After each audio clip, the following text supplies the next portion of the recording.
জঙ্গলমহলে ৪ আসনে প্রার্থী দিতে চলেছে কর্মী সমাজ। কপালে ভাঁজ বিজেপির। ২০১৯ সাল থেকে পশ্চিমের জেলাগুলোতে বেশ ভালো ফল করেছে বিজেপি, কিন্তু এবার দুই ফুলের মাঝে দাঁড়িয়ে কর্মী সমাজ।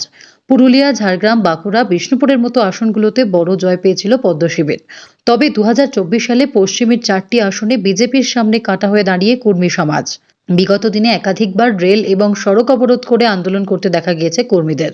এই আবহে গত পঞ্চায়েত ভোটে তারা নির্দল প্রার্থী দাঁড় করিয়েছিলেন। আর এবার লোকসভা নির্বাচনে বাংলার ৪ আসনে প্রার্থী দেবে আদিবাসী কর্মী সমাজ। এর মধ্যে থেকে পুরুলিয়া আসনের প্রার্থীর নাম ঘোষণা করা হয়ে গিয়েছে। ইতিমধ্যেই জঙ্গলমহলের আরও ৩টি আসনে আদিবাসী সংগঠন প্রার্থী দেবে বলে জানা গিয়েছে। ফলে কপালে ভাঁজ পড়েছে বিজেপির। কর্মী সমাজের দাবি, তাদের দাবি আদায়ের জন্য কোনো দল কোনো ভূমিকা নেয়নি। দাবি আদায়ের জন্য এর আগে একাধিকবার পথে নেমেছেন কর্মীরা। রেল অবরোধ কর্মসূচি পালন করেছেন তারা। এর জেরে দক্ষিণ পূর্ব রেলের আদ্রা চান্ডিল শাখায় ট্রেন চলাচল ব্যাহত হয়েছে বারংবার। দুর্ভোগ পোহাতে হয়েছে সাধারণ যাত্রীদের। লোকসান হয়েছে রেলের। এরপর কলকাতায় এসে মুখ্যমন্ত্রী মমতা বন্দ্যোপাধ্যায়ের সঙ্গেও তারা দেখা করেছেন। তবে সমাধান সূত্র বেরিয়ে আসেনি।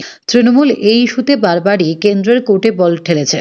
এই পরিস্থিতিতে সরাসরি কোনো রাজনৈতিক দলের উপর ভরসা না রেখে নিজেরাই ভোটের ময়দানে কর্মী সমাজ। রিপোর্ট অনুযায়ী পুরুলিয়ার কর্মী প্রার্থী হবেন আদিবাসী কর্মী সমাজের মূল মানতা অজিত প্রসাদ মাহাতো। বুধবার পুরুলিয়ার বান্দোয়ানে আদিবাসী কর্মী সমাজের রাজ্য কমিটির বৈঠক হয়েছিল। সেখানেই সর্বসম্মতিক্রমে পুরুলিয়া আসনের জন্য অজিত প্রসাদের নাম বেছে নেওয়া হয়। জানা গেছে খুব শীঘ্রই তারা ঝাড়গ্রাম, মেদিনীপুর ও বাঁকুড়ার প্রার্থীর নাম ঘোষণা করে দেবে। এই পরিস্থিতিতে তারা যদি বিজেপির ভোটে ভাগ বসায় তাহলে সুবিধা হবে তৃণমূলের। অনেকেই এমন ধারণা করছে। Bureau report, D Bangla news.